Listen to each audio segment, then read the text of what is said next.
પૃથ્વી ગોળ હોવા છતાં એના ઉપર રહેલું દરિયાનું પાણી અંતરિક્ષમાં કેમ નથી પડી જતું, અને પૃથ્વી ઘૂમે છે છતાં પણ આપણને મહેસૂસ કેમ નથી થતું, અને પૃથ્વી ગ્રહની નીચે શું છે, એટલે કે પૃથ્વી શેના પર ટકેલી છે? મને ખબર છે આ સવાલ ભલે તમને સામાન્ય લાગે પણ આના જવાબ તમારી ઊંઘ ઉડાડી દે છે. પણ આ પહેલા જો તમે આવા વિડિયો જોવા માંગતા હોવ તો અમારી ચેનલને સબસ્ક્રાઇબ કરો ને લાઇક કરો. જો પૃથ્વીના નીચે કંઈ છે જ નહીં તો પૃથ્વી શેના પર ટકેલી છે? જેનું સીધું કારણ છે સૂર્યનું ગુરુત્વાકર્ષણ બળ. પૃથ્વી સૂર્યની 30 કિલોમીટર પ્રતિ સેકન્ડની સ્પીડમાં ફરે છે, જેમાં પૃથ્વીનું ઓર્બિટ સિસ્ટમ સ્ટેબલ બની રહે છે. આપણે સૂર્યના ગુરુત્વાકર્ષણ બળને જોઈ નહીં શકતા પણ ડિટેક્ટ જરૂર કરી શકીએ છીએ. સૂર્યમંડળમાં રહેલો દરેક ઓબ્જેક્ટ આ જ ગુરુત્વાકર્ષણ બળના લીધે પોતાની જગ્યા ઉપર ટકેલા છે. જો તમે પૃથ્વીની નીચે જવાની કોશિશ કરશો તો તમને ખાલી અંતરિક્ષ જ એટલે સ્પેસ મળશે, પણ લાંબા સમય સુધી નીચે જવાથી તમને અમુક તારાને ગેલેક્સી જોવા મળશે, જે પૃથ્વીથી કરોડો કિલોમીટર દૂર છે. પૃથ્વી પોતાની ધરી પર કેમ ફરે છે અને એ સૂર્યનું ચક્કર કેમ લગાવે છે? આ સવાલ ભલે તમને આસાન લાગતો હોય પણ આનો જવાબ બહુ જ રસપ્રદ છે. તમારા લોકોમાંથી અમુક લોકોનું એમ કહેવું હશે કે પૃથ્વી સૂર્યનું ચક્કર ગ્રેવિટેશન ફોર્સના લીધે લગાવી છે. આ વાત એકદમ સાચી છે, પણ મારો સવાલ થોડો ઊંડો છે. આપણી પૃથ્વીએ સૂર્યના ચક્કર લગાવવાનું શરૂ જ કેમ કર્યું હતું? આ સવાલનો જવાબ જાણવા માટે સૂર્યમંડળના શરૂઆતના સમયમાં જવું પડશે, જ્યારે આપણા સૂર્યમંડળની જગ્યા ઉપર એક બહુ જ મોટો ધૂળ અને ગેસથી ભરેલ વાદળો રહેતા હતા, જેને વૈજ્ઞાનિકો સોલર નેબુલા તરીકે ઓળખતા હતા. આ સોલાર નેબુલાના કેન્દ્રમાં ગતિવિધિ થઈ રહી હતી, જે આગળ થઈને આપણા સૂર્યના નિર્માણનું કારણ થવાનું હતું. કેન્દ્રનું ગુરુત્વાકર્ષણ બહુ જ વધારે હોવાને કારણે ધીરે ધીરે મેટર એક થવાનું શરૂ થઈ ગયું, અને એ વાદળોના કેન્દ્રમાં ડેન્સિટી વધવા લાગી અને એન્ગ્યુલર મોમેન્ટ કન્સલ્ટ કરવા માટે વાદળોનું કેન્દ્ર જાતે જ ફરવા લાગ્યું. એન્ગ્યુલર મોમેન્ટ એટલે શું જો તમને નથી ખબર તો એન્ગ્યુલર મોમેન્ટ કોઈ પણ ઓબ્જેક્ટની મુવમેન્ટને કહે છે. જેમ જેમ કોઈ વસ્તુનું દ્રવ્ય વધતું જાય છે પણ એનું રેડિયસ ઓછું થતું જાય છે, એમ કોઈ પણ ઓબ્જેક્ટની સ્પીડ વધવા લાગે છે.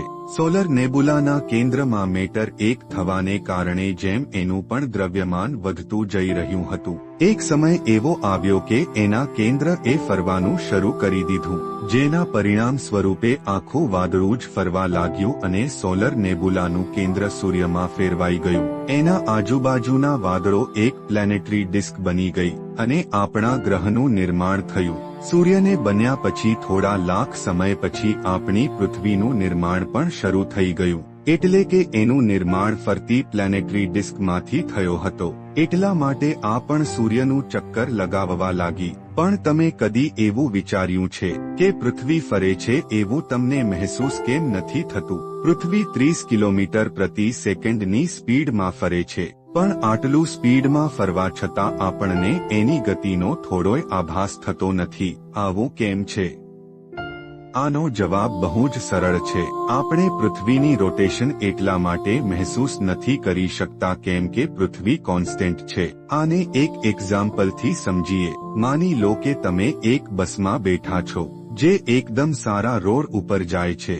એ બસની બારીઓ પડદાઓથી બંધ હોય અને તમને એની કોઈ જાણકારી ન આપવામાં આવે કે બસ ચાલે છે, તો તમે ક્યારે પણ નહીં જાણી શકો કે તમે એક ચાલતી બસમાં બેઠા છો. પણ શું થાય જ્યારે બસને રોકવા માટે બ્રેક મારવામાં આવે અને સ્પીડ વધારવા માટે એક્સિલેટર દબાવવામાં આવે? તમને નાનો મોટા ઝટકા લાગશે, જેથી તમને ખબર પડશે કે તમે એક બસમાં છો. આ વાતનું કારણ એક જ છે કે કોઈ પણ વસ્તુ એક જ ગતિથી જતું હોય તો એનું મોશનને ઓળખવું અઘરું થઈ જાય છે. ને કંઈ આવું જ આપણી પૃથ્વી સાથે થાય છે. પૃથ્વી કોન્સ્ટન્ટ સ્પીડમાં સૂર્યનું ચક્કર લગાવે છે, એના કારણે આપણને એ રોટેશન કરે છે એવું ખબર નથી પડતી. આપણી પૃથ્વી ગોળ છે તો નીચેવાળા દરિયાનું પાણી અંતરિક્ષમાં કેમ નથી જતું રહેતું? આ સવાલો એક સીધો સામાન્ય જવાબ ગુરુત્વાકર્ષણ બળ છે. આપણી પૃથ્વીનું ગુરુત્વાકર્ષણ બળ પૃથ્વી ઉપર રહેલી વસ્તુઓને એના તરફ ખેંચે છે.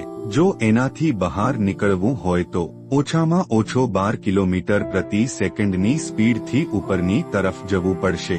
જ્યારે પણ કોઈ રોકેટને અંતરિક્ષમાં છોડવામાં આવે છે ત્યારે તેની સ્પીડ 12 કિલોમીટરથી વધારે પ્રતિ સેકન્ડની સ્પીડે છોડવામાં આવે છે. કેમ? એને પૃથ્વી નીચે બહાર જવા માટે કોઈ પણ તકલીફ ના પડે. આને વૈજ્ઞાનિકો એસ્કેપ વેલોસિટી કહેવામાં આવે છે. પૃથ્વી ઉપરના સાગરો ધરતીને ચીપકેલા રહે છે, એટલે બહુ જ વધારે માત્રામાં ગુરુત્વાકર્ષણ લાગે છે. એટલા માટે પૃથ્વીના નીચેનું પાણી અંતરિક્ષમાં નથી જતું.